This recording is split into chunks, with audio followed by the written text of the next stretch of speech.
Alors, l'Institut de l'Afrique des libertés avait mis en place une cellule d'observation du processus des élections législatives en France.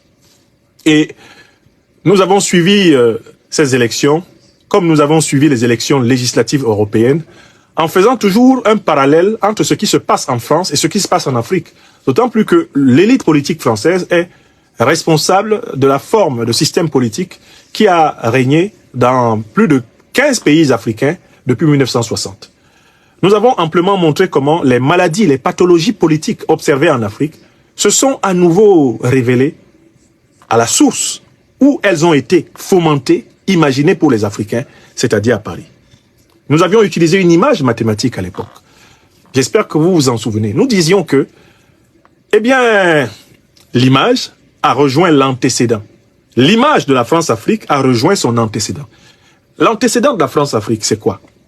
Mais c'est le projet de la pseudo-décolonisation conçue par De Gaulle, son homme de main Focard, pour, sous couvert de rendre leur indépendance aux Africains, les maintenir dans la dépendance, la soumission, à travers l'occupation militaire, la domination monétaire, la domination politique et la domination culturelle. Vous vous en souvenez? Ils ont mis ça en place, ils ont fabriqué de pseudo-démocratie, de pseudo-républiques en Afrique, qu'on appelait les républiques bananières. Ça a duré 64 ans, mais maintenant, les maladies qu'ils ont générées en Afrique, qu'ils ont développées en Afrique, sont de retour à la source, à Paris.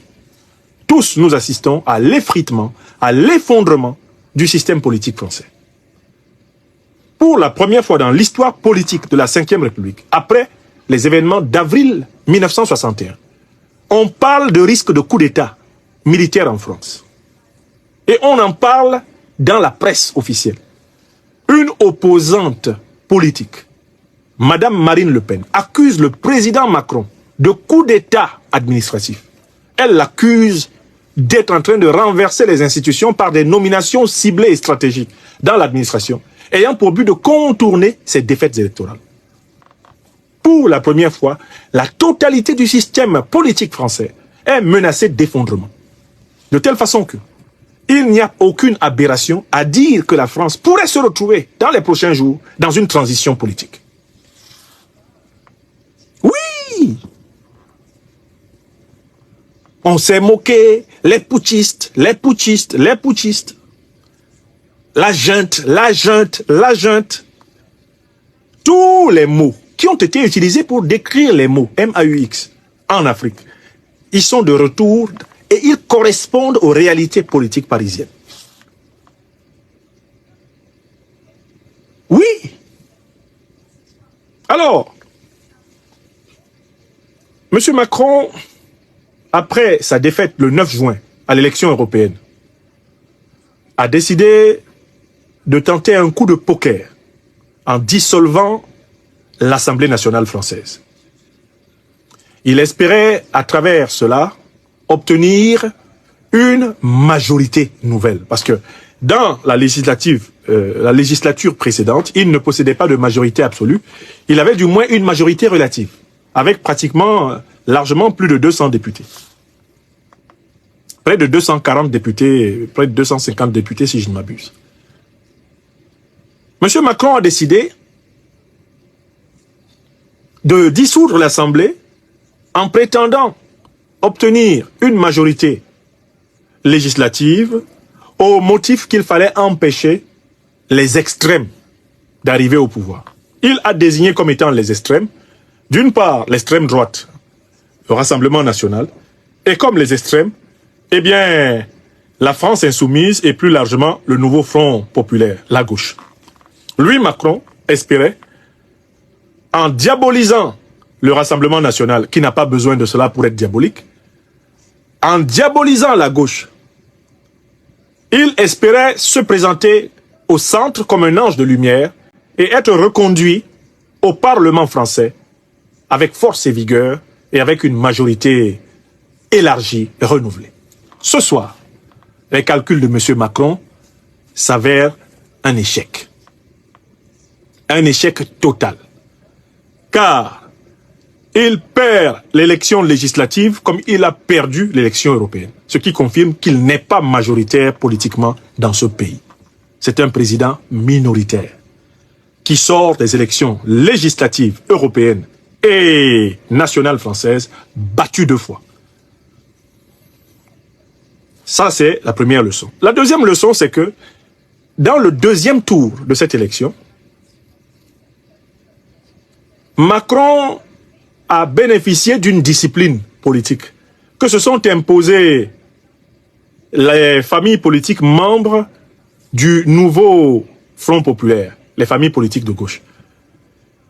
Elles ont décidé unilatéralement, sans que M. Macron l'ait demandé, qu'il était hors de question d'appeler à voter ou de faciliter le vote d'un candidat du Rassemblement national dans des situations où le Rassemblement national serait en première ou en deuxième position, soit contre la gauche, soit contre le centre.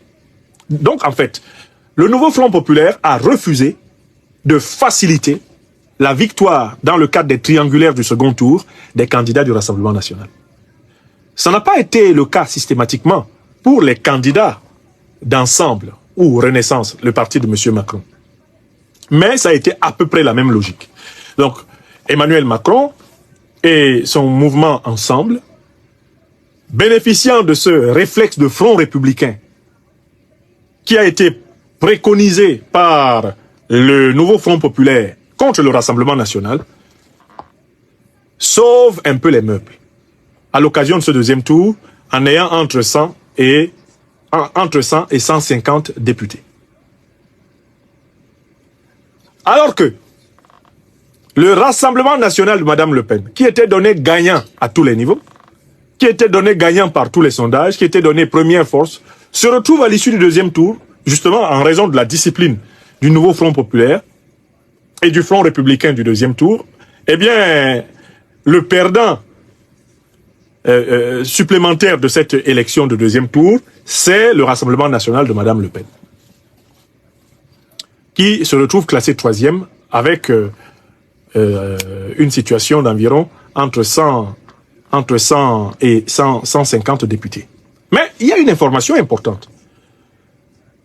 Du point de vue de la représentativité des partis politiques, le Rassemblement national devient, c'est un fait politique majeur, le premier parti politique de France. Parce qu'en nombre d'électeurs, pour le Rassemblement national à strictement parler, le Rassemblement national se place devant tous les partis politiques français. Il est donc important de se rendre compte qu'il y a un bloc de droite extrême ou d'extrême droite française qui est devenu, en réalité, le plus grand parti politique actuellement présent sur le sol français. Maintenant, je passe à un troisième niveau d'observation. Mais qu'est-ce qui va se passer maintenant? Ce qui va se passer maintenant, c'est qu'on voit très bien que d'un côté, le nouveau Front populaire, c'est-à-dire la gauche qui arrive première, sans avoir la majorité absolue. Le nouveau Front populaire revendique la désignation du Premier ministre. Que le Premier ministre soit désigné en son sein. Et revendique le droit de former un gouvernement, puisque M. Macron a pu former un gouvernement alors qu'il ne disposait pas non plus d'une majorité absolue. De l'autre côté, Emmanuel Macron, qui était un artiste du diviser pour mieux régner, n'a pas renoncé à son rêve de débaucher des députés élus du nouveau Front populaire, des députés des Républicains, des députés de droite, quelques députés centristes ça et là, qui n'appartenaient pas forcément à sa majorité, pour constituer une alliance. Et alors, à ce moment-là, tenter de revendiquer le droit de désigner le Premier ministre parmi les membres de son alliance ainsi constituée. Donc Macron va essayer, dès ce soir, de diviser le nouveau Front populaire, notamment en exploitant les ailes bourgeoises, européistes, atlantistes, otaniennes du Parti socialiste français. Il va essayer d'exploiter tout cela pour constituer une alliance au centre. De l'autre côté, Mme Le Pen et le Rassemblement national qui subissent une défaite nette ce soir, mais qui progressent comme jamais, parti d'extrême droite, sous la 5e République française, sont en situation de mieux préparer, comme véritable opposition, de mieux préparer l'élection présidentielle de 2027. Ce qui fait qu'en fait, quelle que soit la manière de prendre les choses, la marche qui conduit la France vers 2027 est celle de la possibilité d'une victoire au premier tour peut-être pas d'une victoire avec une majorité écrasante, mais d'un passage en avant au premier tour du candidat de l'extrême droite. Maintenant, j'en viens à ma quatrième observation. Qu'est-ce qui va se passer? Et quel est l'impact pour nous, Africains? Je pense que M. Macron, dans sa logique à lui, qui est une logique de la terre brûlée, va chercher à ne pas respecter le principe de la majorité relative de la gauche. Mais il ne va pas non plus, bien sûr, obtenir de l'extrême droite, du Rassemblement national, une alliance avec lui. Et il ne va pas non plus être capable, avec les Républicains, de constituer une majorité absolue. M. Macron va donc, probablement, c'est mon analyse, conduire la France vers une crise institutionnelle grave. La France entre dans une zone d'incertitude, une zone de turbulence absolue. Parce qu'en fait, M. Macron va vouloir constater qu'il n'existe pas une majorité et que par conséquent, lui, il doit continuer à gouverner en utilisant un gouvernement, entre guillemets, de techniciens. Profitant de cette absence de majorité nette, alors que lui, il avait un gouvernement, en se servant uniquement de sa majorité relative. Monsieur Macron va plonger, sans doute, dans les prochains jours, la France dans une période de très grave incertitude, rappelant la période des 3e et 4e Républiques françaises, où le Parlement était tellement émietté que le pays était devenu ingouvernable. Si cela se produit, si la France devient ingouvernable, parce que M. Macron n'aura pas reconnu au nouveau Front populaire l'initiative de la formation du gouvernement, il s'ensuit que la politique internationale de la France sera illisible. Elle sera incapable de peser dans l'espace international parce qu'elle n'aura plus de voix. Ce désordre qui va s'installer avec les partisans des principaux blocs politiques qui prendront sans doute la rue pourrait précipiter ce pays dans une transition militaire, selon mes analyses. Je vous demande donc de noter ce soir mes trois prédictions politiques. Premier cas, M. Macron laisse la gauche former un gouvernement. On peut retrouver un certain équilibre politique en France. Avec des leçons tirées par cette gauche, qui n'est pas une gauche parfaite, mais qui pourrait d'une certaine façon amenuiser la chute libre dans laquelle se trouve aujourd'hui la France, en interne comme en externe. Premier cas, si M. Macron a le sens de la responsabilité et de l'équité, de reconnaître que c'est le nouveau Front populaire qui a la majorité relative, c'est à lui qu'appartient l'initiative de la formation du gouvernement. Deuxième cas, M. Macron refuse de le reconnaître. Alors on va, en réalité dans ce cas-là, vers un désordre parlementaire et une instabilité grave du pays, avec risque de confrontation des forces politiques dans les rues. Dans ce cas, si cela arrive, il est à craindre que la France connaisse une transition militaire. Parce que c'est ce que nous avons observé en Afrique. J'applique ici la loi qui dit que l'image ressemble à l'antécédent. Partout en Afrique où l'instabilité est devenue chronique, en raison de l'incapacité de la classe politique de s'entendre sur les règles du jeu et de jouer un jeu clair, qu'est-ce qui s'est passé? Les militaires se sont emparés du pouvoir. D'ailleurs, c'est bien dans des circonstances comparables que De Gaulle était revenu au pouvoir en France. Après 1945 et la libération, De Gaulle s'était retiré. Mais les Français n'avaient pas trouvé de stabilité. Le Parlement français était devenu un lieu de bagarre, de joutes verbales et de pugilat. Cette guerre parlementaire se poursuivait dans les rues, entre les groupes extrêmes, téléguidés par les partis politiques, déterminés à en découdre par des forces matérielles. C'est dans ces conditions que le général de Gaulle revint au pouvoir, lui, militaire, et commença la deuxième partie de sa carrière politique. Oui ou non? Et cela passa par une transition avant la mise en place de la Constitution de la Ve République en 1958. Donc, je peux prévoir que si M. Macron choisit de ne pas reconnaître la majorité relative de la gauche et choisit la chienlit, on va vers une transition. On va vers une transition. Les choses qu'on croyait uniquement possibles au Mali, au Burkina, au Niger, en Guinée, au Tchad, au Gabon, les choses qu'on voyait uniquement faites pour les républiques bananières africaines sont entièrement de retour à Paris. C'est ce que je vous ai démontré. Enfin, je conclus ce dernier point en vous posant la question. Pour qui votre serviteur a-t-il appelé les Français d'origine africaine et tous les Français à voter à l'élection législative? Pour qui? Ceux qui écoutent mes émissions, j'ai dit qu'il fallait voter pour qui?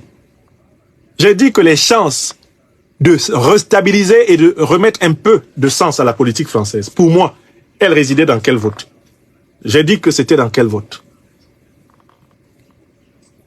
Écrivez ici, vous connaissez mes positions. Je ne cache pas mes positions. J'avais appelé à voter pour le nouveau Front populaire. Oui ou non?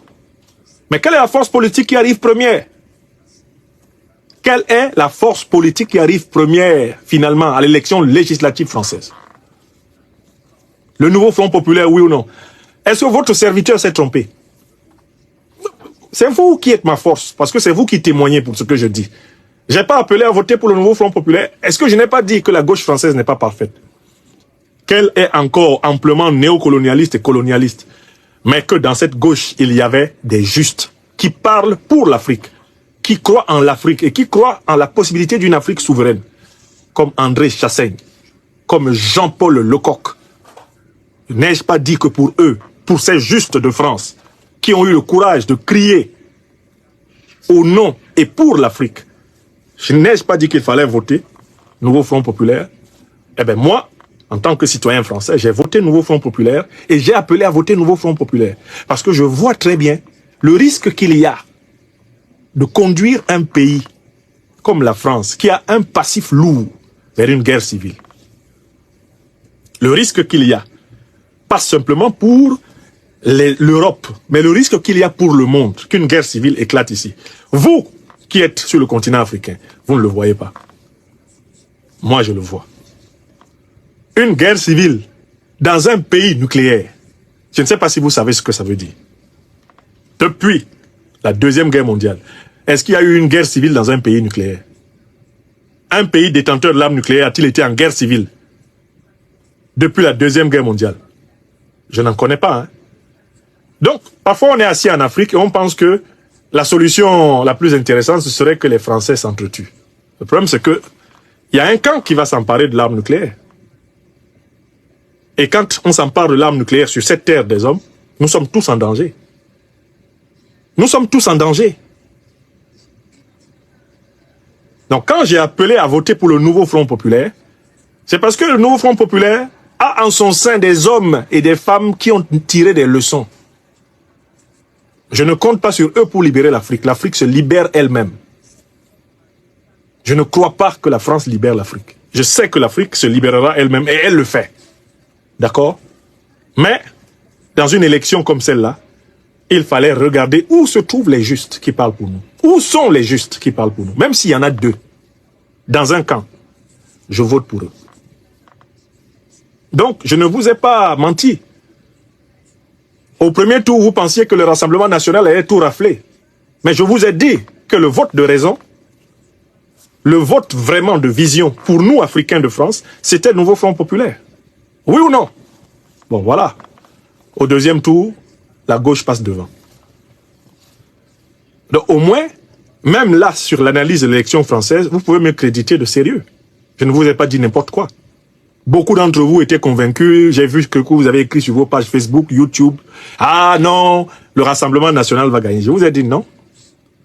Ce n'est pas écrit. Moi, je demande de voter pour le nouveau Front populaire. Ce choix s'avère relativement gagnant. Ce n'est pas une majorité absolue, c'est vrai. Mais le nouveau Front populaire est devant. Et si M. Macron respectait la tradition républicaine française, il doit laisser tout le nouveau Front populaire et bien former le gouvernement. Je conclue en disant que je vois bien des opportunistes bourgeois, des bourgeois compradors qui sont incrustés dans le nouveau Front populaire et qui vont aller nuitamment négocier avec M. Macron des strapontins dans une alliance improbable. S'ils le font, ils vont jeter la France dans un chaos. S'ils le font, ils vont jeter la France dans une situation de guerre civile. Et les mots de guerre civile ont été utilisés par M. Macron lui-même. Il disait que si le Rassemblement national arrive au pouvoir, le pays va se retrouver en situation de guerre civile. Ce sont les mots de M. Macron. Mais c'est exactement ce qui va se passer s'il essaye de débaucher et de casser les majorités politiques qui ont été constituées avant les élections. Les Français n'ont pas voté pour le nouveau Front populaire, pour que le nouveau Front populaire se vende à Macron. S'ils se vendent à Macron, eh bien, la France va se retrouver dans la rue. Et il y aura un danger au cœur de l'Europe et au nord de l'Afrique. Un très grand danger quand un pays nucléaire va dans tous les sens. Voilà, mes chers amis, les choses que je voulais partager avec vous. Alors, pour nous en Afrique, qu'est-ce que ça veut dire? Ça veut dire que ce temps est le temps de la liberté des Africains. Il ne faut attendre personne. Les peuples africains, les pays africains ne doivent pas attendre la France. Ils doivent rater le programme. Le programme de l'Afrique des libertés doit s'accélérer. Il ne faut pas attendre les gens de Paris, là. Ils ne font plus l'histoire de l'Afrique. C'est terminé. L'Afrique doit avancer. Tant pis pour ceux d'entre eux qui ne vont pas tenir compte des pas que font les Africains. S'ils n'en tiennent pas compte, ils vont subir la rigueur des décisions africaines. Et la vie continuera. Ainsi va le monde. Chers téléspectateurs, vous avez été les témoins privilégiés de cette analyse politique profonde et inspirante avec le Dr Franklin Nyamsi. Maintenant, c'est à vous. Réagissez en commentaire, partagez vos réflexions et vos idées. Si cette vidéo vous a éclairé, n'hésitez pas à l'aimer et à la partager avec vos amis. Ensemble, nous construisons l'Afrique de demain. Restez connectés sur Afrique Diverse TV pour encore plus d'informations et de débats passionnants. À très bientôt.